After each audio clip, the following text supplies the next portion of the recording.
When I went back to Japan for the first time after coming to US, uh, I became like a bird watcher in the US. Therefore, going back to Japan is more like first time to see the birds, especially, and so that was so exciting.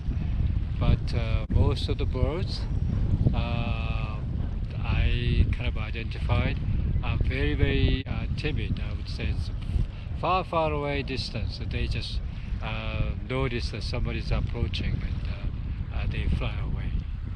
And so, like a mandarin duck.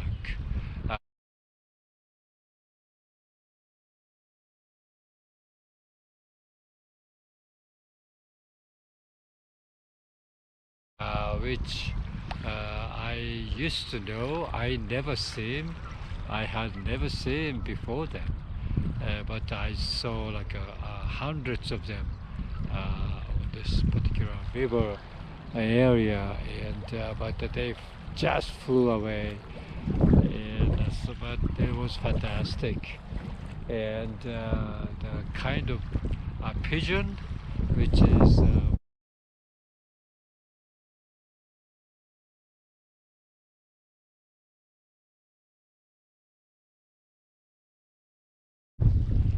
blue-colored pigeon. uh, Blue pigeon, I would say. Blue means a green color pigeon, and that was also very nice. The other birds are Mejiro.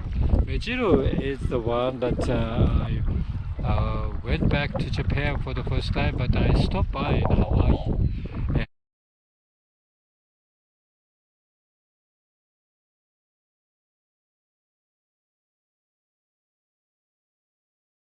And Hawaii and Maui Island, I saw Mejiro all over the place, and that was interesting. And then, of course, in Japan, Mejiro is very common bird. Mejiro that the kids used to capture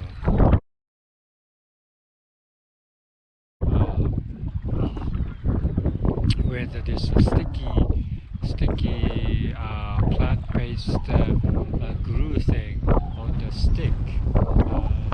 They leave the stick in the woods overnight and come back next morning and they see this Mejiro stuck. That's how they captured the Mejiro. Mejiro was valued at the time, and even today I would say, for the bird financier to keep it in a cage and enjoy it. It's beautiful birds.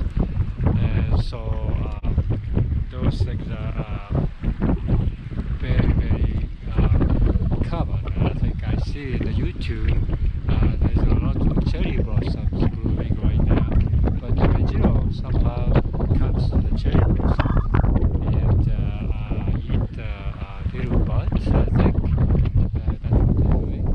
And so that's kind of interesting. And on the Ikaru is like a beaked bird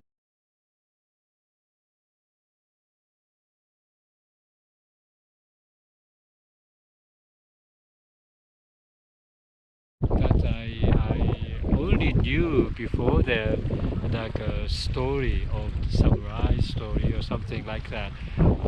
They kind of encourage like a very, you know, uh, look like a samurai figure. It's like a very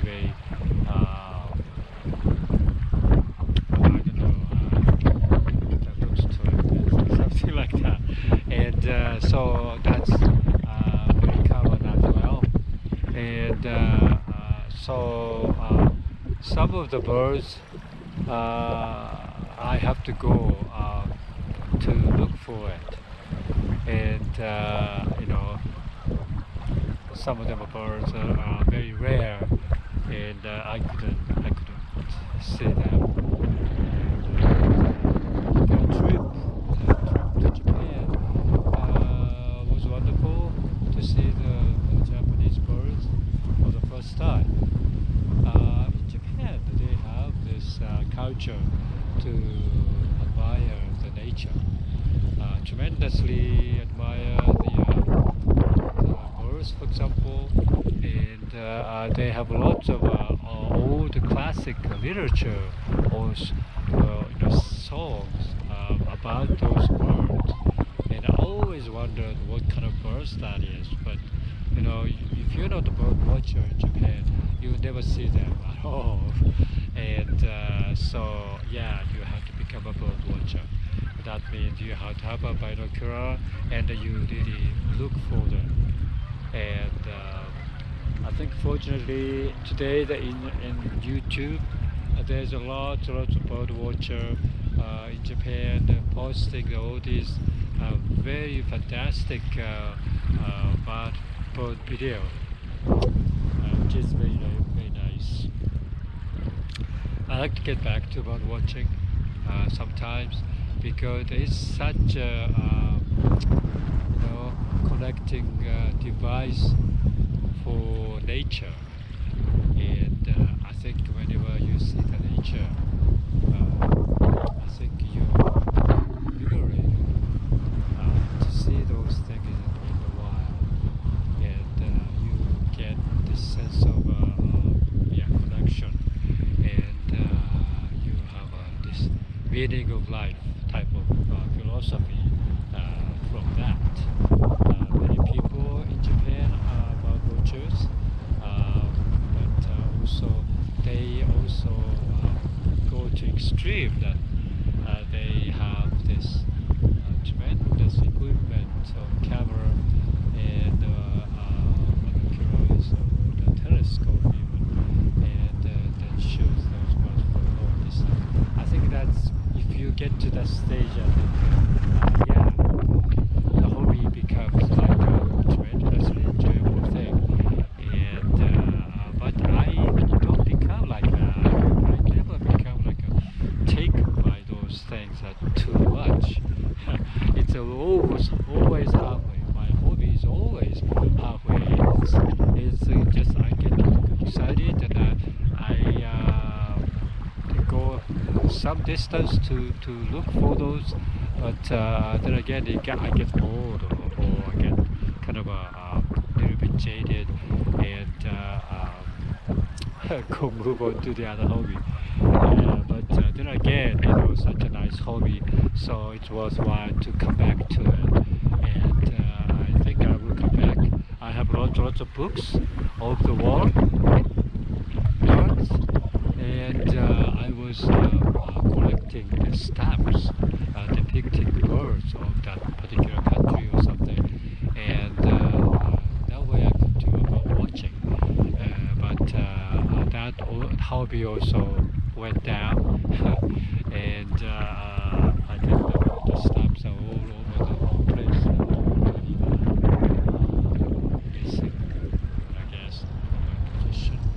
And so, yeah, it's interesting that you establish those hobbies early on, and you wondered, when I was probably 20s or 30s, I was avidly in the US, avidly joining the group of people who are watchers, and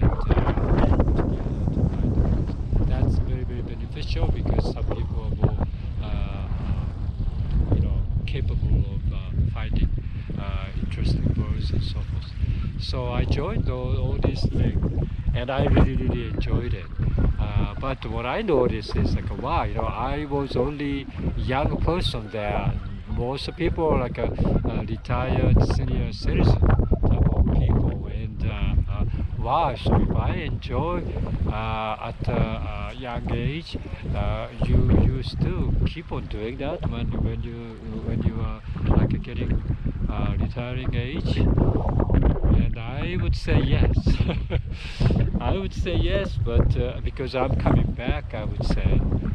So yeah, but don't worry about keeping the hobby for later time or anything like that.